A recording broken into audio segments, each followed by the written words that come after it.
Everything started Saturday night when my wife and me we were watching the news about this little girl that was missing in the ocean. Um, and I have a call. I have the feeling that I'm gonna find her, so I decided to pack everything and get ready for next day. It was raining and I was driving for 3 hours to get to the beach, but I was confident that I'm gonna find her somehow. Um, Once I get there, I talk to the lifeguard, and he explained me I couldn't find the beach in the beginning with, so I was doing posts in Facebook, try to get people if they know the area because I couldn't find the beach where the accident was. And then I saw a sheriff truck and I followed the sheriff, and I ended up talking to the lifeguard that was in charge of that area.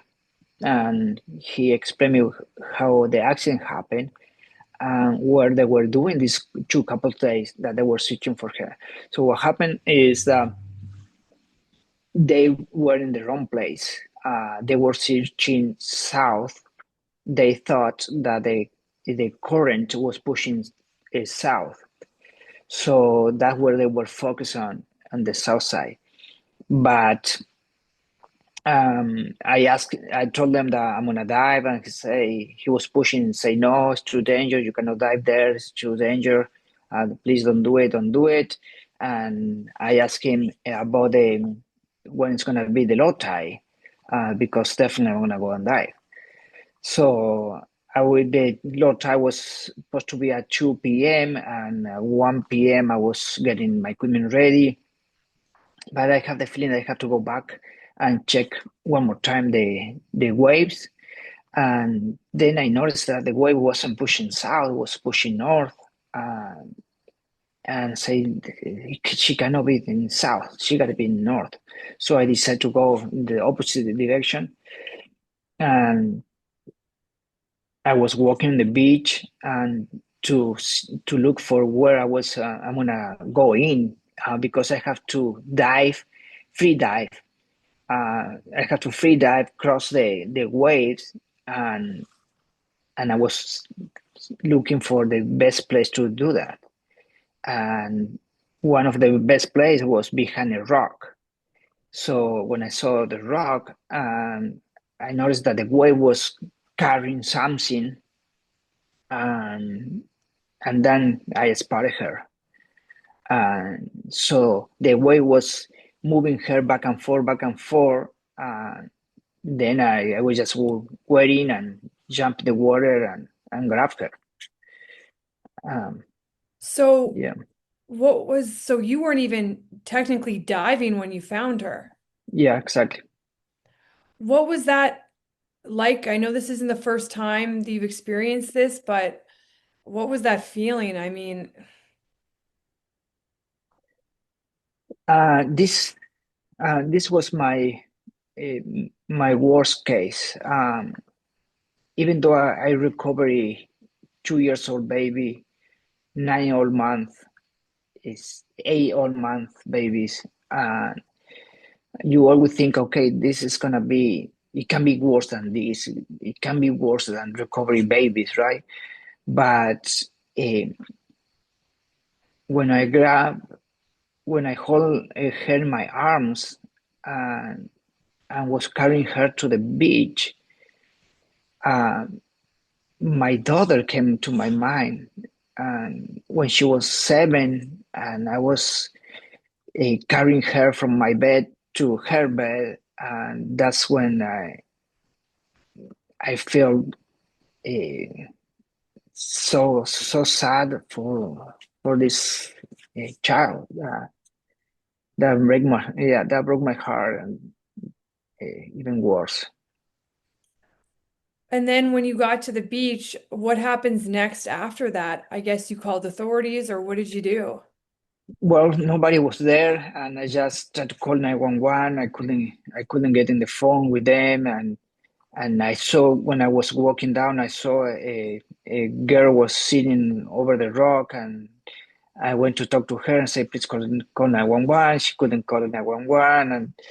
And then I saw the lifeguard on the cliff, and I just flagged him and say, please come here.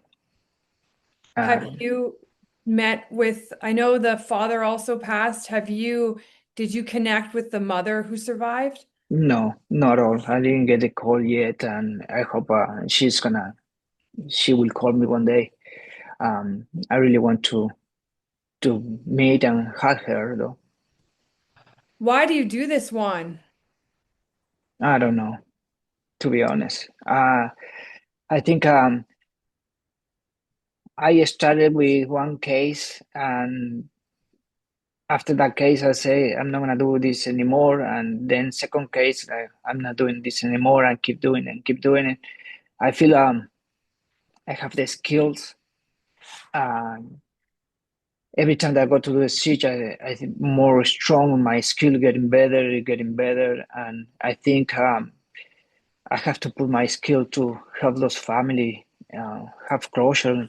I can imagine having a person cold water, dark place, and the mom just waiting um, for them. It's they accept. It's unbelievable the feeling because every time that I go to talk to family, every time that they are waiting in the shore,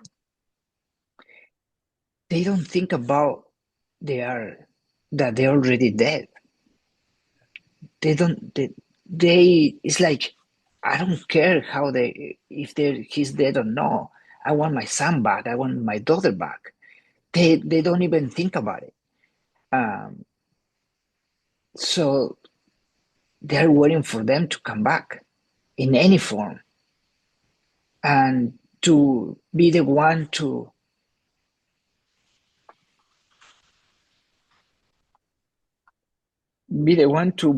do that um, is is huge. It's pretty remarkable what you're able to do. And obviously, with your skill set, I mean, they had the entire state Coast Guard, I mean, everyone helping, and it was you on your own. What do you think it is that you're able to find these people? I don't know, to be honest. In Oregon was a case with baby Danes, 2 years old. They had 200 volunteers searching for 10 days. They put 22 divers in the water, and they couldn't find him. And I went there and I found him in 2 hours. Those cases that you say, what's wrong here? And Xavier Martinez was my first case. They were searching for 6 days, 6 long days with drones, boats, everything, divers, and I found him in 30 minutes. Um, so cases like that, and Gabriel Martinez, Gabriel Castañeda, the sheriff told them that they are going to be able to search for him for 3 months because of the snow. And the water was so high that they cannot even search. And I went there and I found Gabriel in 4 hours. So I don't know. I And don't know. this is volunteer for you. So how did it become a volunteer thing when, and you're not getting paid to do this, you're doing it out of the goodness of your heart? Well, that's my uh, that's what I have to choose. Sometimes people call me and say, "No, I have to pay my bills. I have to keep working," and that why I was this whole year. The whole year, I used to have employees in my construction company, and I had to lay off everybody because we were traveling with my wife everywhere. We went to Wisconsin, Washington, Oregon to do these searches, and I couldn't keep them in my company. And now I have to go back to work because I have to pay my bills. So it, it's frustrating at the same time too. And when you do this, I mean, I can only imagine, I can't imagine what it's like when you find a body, especially of a young child or baby. But do you find it really, what is it about finding a body and giving that? Is it closure to them, or what do you think kind of an impact it has by just having them back? Yeah, I don't I don't search for bodies. I don't find bodies. I search for sons and daughters, and that's what I found. And um, that's what I search for. Um, and give it the son or the daughter back to the family, to a mom, have no price. It's um, that is so big that you cannot even describe the feeling to say, "Here, mom, that's you. You have your son here back." Wow. How do you think it's changed your perspective on life or just you as a person and as a diver? Um,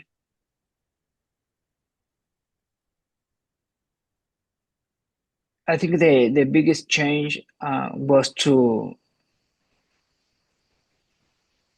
go to tell my kids, "Let's go to the lawyer. I'm gonna do my trust, and because I don't know if I'm coming back one day." Wow. So But the uh, people, sorry, go ahead. but I have to keep doing this. So you're not stopping no matter what.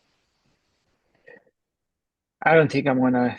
Every time that I come back, I told my wife that I wanna quit. I don't wanna keep doing this. But she knows that I will go back. Wow.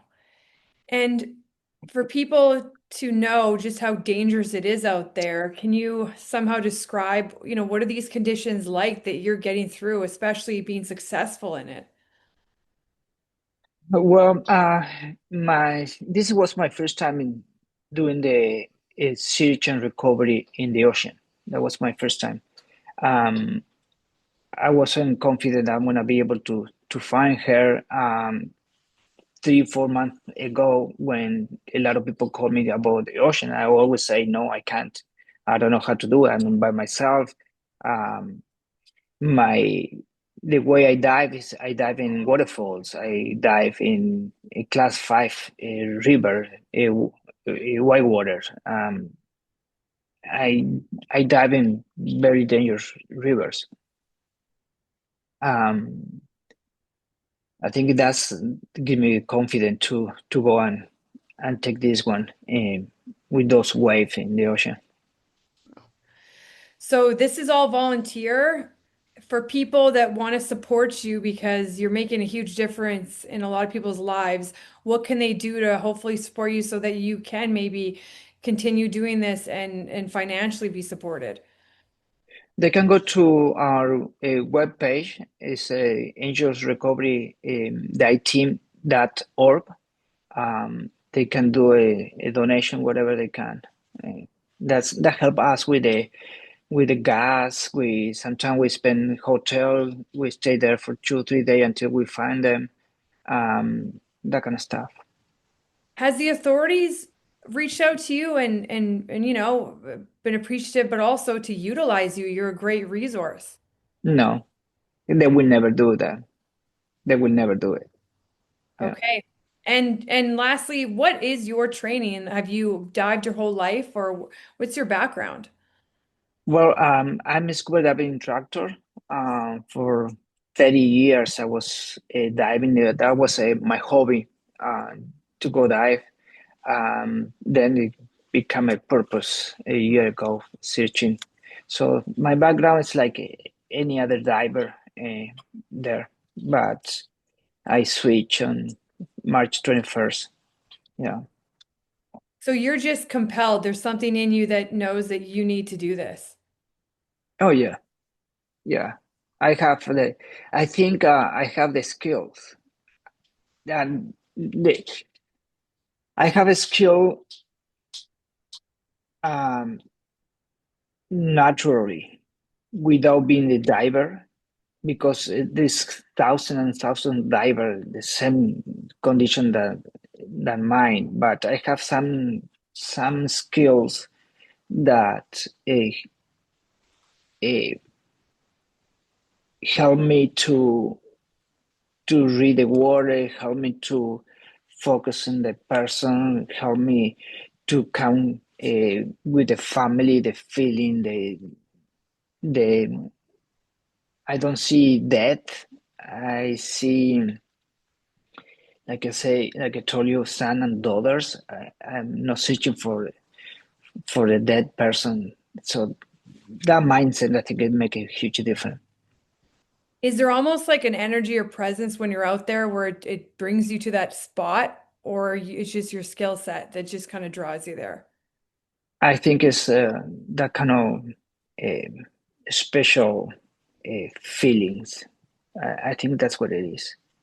Wow. Yeah. Anything else, Juan, you want to share about that experience on Sunday and everything that you do? No, just try to, to be careful out there. Accident happen, and don't cut short uh, the education of your child, but be with them. Um, be with the child. And were you surprised when it's a Canadian that this happened with, like on vacation? When you think of that happening, are people maybe not as aware of how dangerous the waters can be?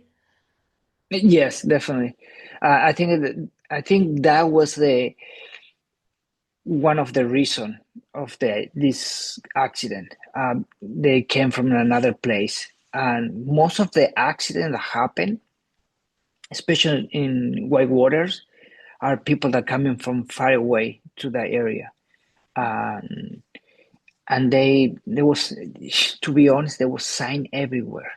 There were signs everywhere, and I get lost between different beaches, and in every single entry, in every single trail was a big sign say don't get closer to the water, big wave, big rocks. And so I think that because they were no from the area, they didn't pay attention to those signs.